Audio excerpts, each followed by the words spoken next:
So we're gonna get right into it. Why I stopped taking birth control on the pill. When I say birth control, number one is age.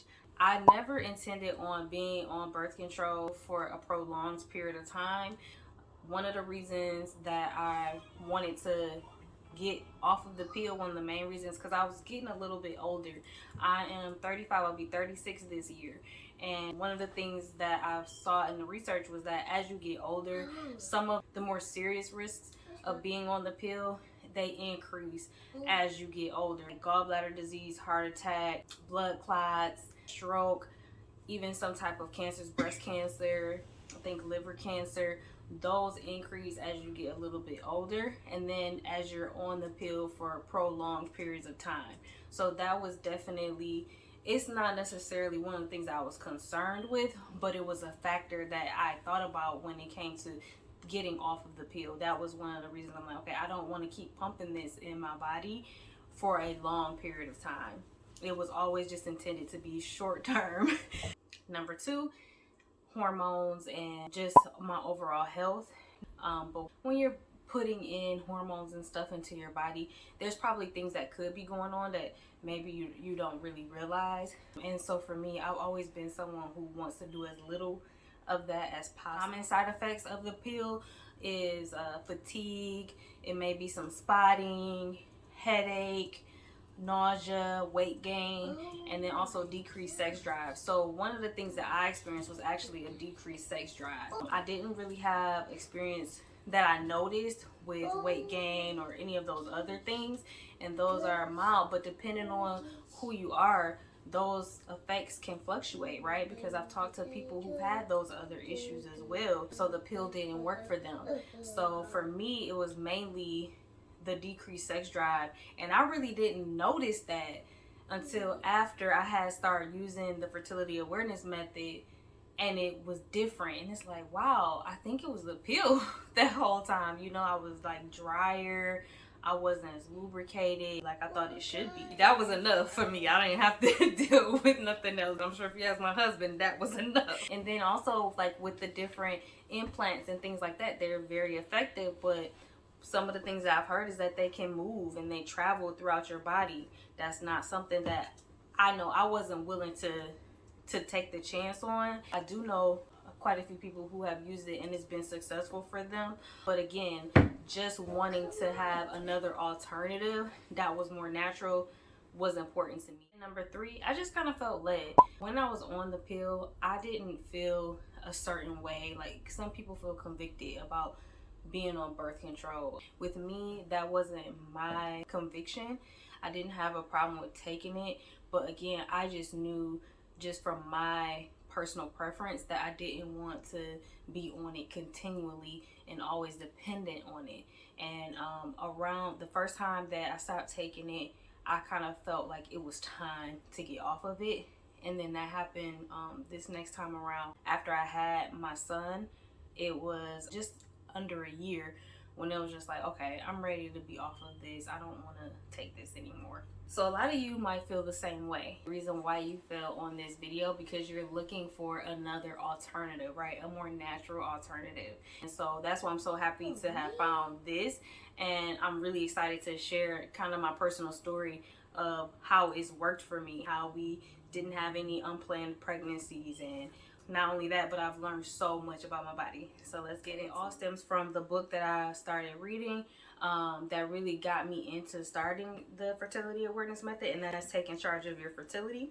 It was actually gifted to me by one of my husband's clients, and since then there's been a revised and updated edition, but this is by Tony Weschler, and this book has really helped me. It kickstarted my journey, and it's been the method that I have done probably about 4 years.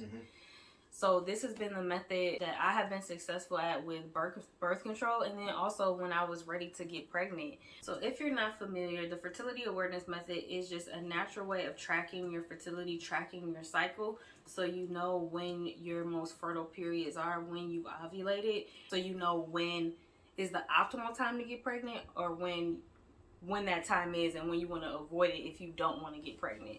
So you can definitely use it both ways, but it's a natural way of tracking. So if you've heard about the rhythm method, family planning, it's similar to that. From what I've read, the rhythm method, it might be a little bit outdated on how they predict fertility.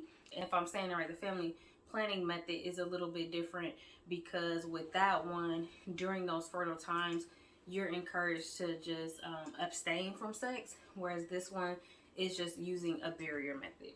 I'm not a expert in this area. This is all based off of what I've read in this book. Things may have changed since then, so please, I encourage you to do your own research. Story for me, I was taking the pill when I first got married. We did not want to get pregnant like on our honeymoon or even like within the first year. And at the time, I didn't want to take the chance. I had heard about the different methods. Not this one yet, but I had heard about different methods, and I knew that it was doable. But for one, I didn't know if I wanted to do it. And number two, I'm like, again, I can't take the chance. You know what I'm saying? Like, I don't want to play with it, because the way it's been set up, we ain't been really doing nothing. And I wouldn't be able to do stuff without coming back with a baby, if I could be real. And without using condoms, you know what I mean? We definitely didn't really want to do that. So I started taking the pill, and I planned on being on it for like a year or so, right? But a year turned into 2. And then at some point, I think me and my husband, we discussed it. And he was personal training at the time, and he was talking to one of his clients, and she mentioned Fertility Awareness Method. And then he had came home one day with this book. And we talk about timing being so perfect, right? And you have to be in the right mindset. It's kind of like when you decide you want to go natural. You got to have your mind right to do it, right? Babe, I'm about to do it, okay? Do it. Gosh, Lord, help me. Okay, Father, we didn't pray. Oh my gosh, okay. I'm going to do it. Okay. It's possible, it's doable, you're going to get the benefits, but you got to be ready. And I feel like it's the same with this. It's definitely doable, it's gonna help, but you have to be ready. And around this time when she brought this book, I was ready. So ready. You see how thick this book is. I went through the majority of this book within a week, less than a week. I was just engulfed in it. And it really is a good read. It's an easy read, but it's very in-depth. And one of the things that really caught me in the beginning was it just goes over you as a woman and your body. I know for me, I grew up just like wondering about like discharge and stuff like that. That was like a negative thing, you know, when you hear about your body. And I was always wearing panty liners, and you're always doing things down there to make it fresher, or to eliminate this stuff. And what I was reading, it's like, you know, all of this is natural, and it is according to where you are in your cycle, which I thought was so interesting. But yeah, just with calling it discharge as opposed to cervical fluid, right? And depending on the time you are in your cycle, it can feel different. It has a different consistency. It can be sticky, it can be wet. And you know, when you're a young adult, when you're in high school, you notice these things, but again, you're not seeing it as, oh, this is just a part of it. It's like, well, what's going on with me? Like, why do I have this? So it was really just educational for me up front. Like, wow, this makes sense. So I immediately start to just feel empowered just to know and learn about my body. And then getting into what it is, there's tracking your fertility in 3 main ways. It's your waking body temperature, your cervical fluid, and then cervical position. And again, I'm not going to get too technical or deep into it, but those are the 3 main ways that you're tracking your fertility. So it does involve some charting, it involves some work. There's an app that I downloaded on my phone that allowed me to track this, that makes it so much easier. The one that I use is actually Overgraph. We got married in 2014, So I started doing this probably in 2016, so it has been a while. I'm sure they have better apps. There is, I think I mentioned, an updated version of this book that you can get. So I would suggest doing that and getting the apps, you know, that they suggest. The two that I used was the waking temperature. So every morning before you get up, before you get moving, before you even go to the bathroom, before you check your phone, you take your temperature. And you're tracking that temperature, and then you're seeing it from a big picture of how it stands over the month, right? And based off of what your temperature is will let you know where you are in that cycle. And so there's a lot of things that can go into that, but it's like the slightest difference in temperature can affect that. And so that's what you're looking to see, what that trend is looking like. And then as you get used to it, you'll know exactly when you're fertile and then when you're not. So basically, in the scheme of birth control, when your chances of conceiving are high and then when they're low. So if you're not trying to conceive, it'll let you know exactly the times, the optimal times that you want to have sex without protection, so to speak. And then those times where you either want to abstain or you doing whatever it is you gotta do so you don't conceive, okay? We'll leave it at that. Then I mentioned the cervical fluid, and depending on what your cervical fluid is like, now you do have to touch it in the beginning and everything, but again, you're just getting to know your body. And when it tends to be egg whitey or runny, wet, that's usually the optimal environment for sperm. So when it's like that, you'll know, you know, that's the time you might want to take a day off, or I don't know, should I say pull out? Use a condom, or what? Use a method. A barrier method. That's when you want to use a barrier method, when it's in that consistency. And then there's times where it's a little bit more dry, more sticky or rubbery, that you're less likely to get pregnant then, and all of that lines up with your cycle. So it's so interesting, y'all. And it's been a while since I had read this, but again, I mean I have been practicing this, so you get to the point where you get to know your body so well that you can kind of take shortcuts. And the book even talks about shortcuts after, of course, you've done your due diligence with learning and tracking. But it's so liberating, y'all. It's so freeing to be able to have charge of your body, as opposed to going somewhere else and depending on some app, or depending on some person to tell you when you're fertile, you know. And of course, this is all things being equal. This is assuming that, you know, generally you wouldn't have issues conceiving, or, you know, you're otherwise healthy. Of course, you know, I understand that there's other things involved, but just saying in general, it's a great way to just know your body, be able to be in tune with your cycle, whether you're sexually active or not, you know.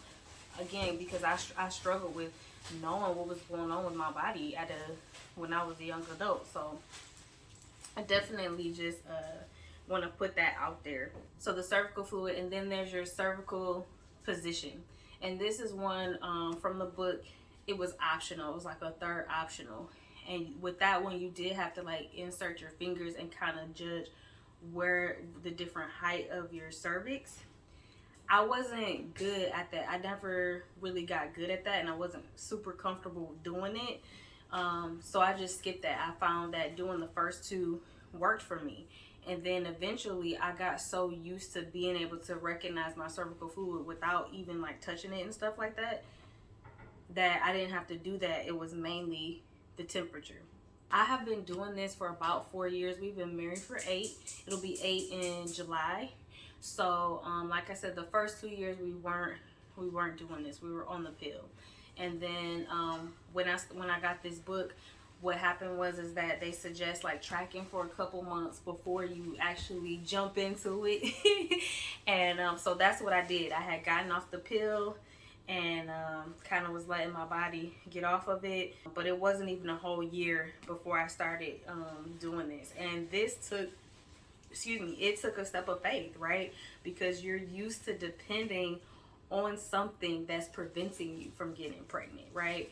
And we knew that at the time, we still weren't really ready to have kids. So it took faith. It took like, okay, Lord, we're gonna trust you with this. You know, we're coming off this pill. We're doing this naturally, and so we're gonna trust that, you know, this is gonna work. You're gonna give me wisdom on how to do it, and trust that your timing is perfect. So I did it. I hadn't even been doing this a full year before we got pregnant. It was probably a few months into it that we again took another step of faith and was like, we're not going to actively try to avoid the fertile period. You know what I mean? We're not going to do that anymore. We're just going to trust God and his timing completely. And we're just going to do our thing.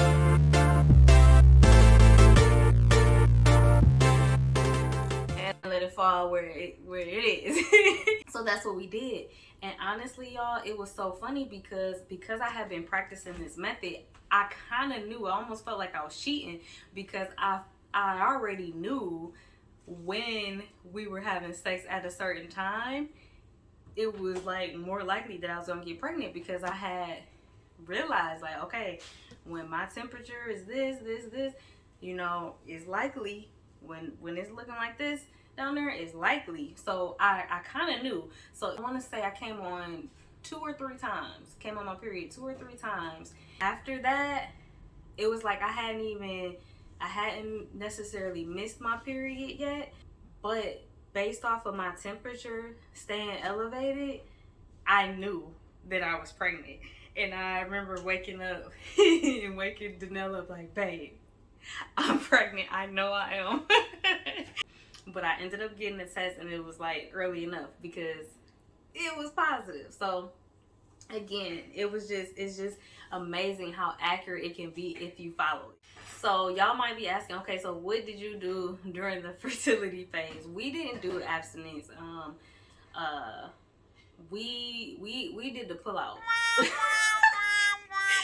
And so that's why I say you have to do what's best for you, because the book actually cautions against that. But we wasn't about to use no condoms, y'all. Let's just be real. We wasn't gonna do that. And there were times where we still wanted to have sex, because I'm telling y'all, it's down to a science, like this day between these days. So be prepared to kind of go to school for a little bit. But like I said, it is doable. And then once you get it, you can get those shortcuts where it's not as hard anymore. So I would definitely say do so with caution if that's the method that you want to do. But again, that's just for that time. And I believe that was usually for about a week or so. So that first time, it probably took about 3 or 4 months to get pregnant. And then this time around, right now I am 22 weeks pregnant, and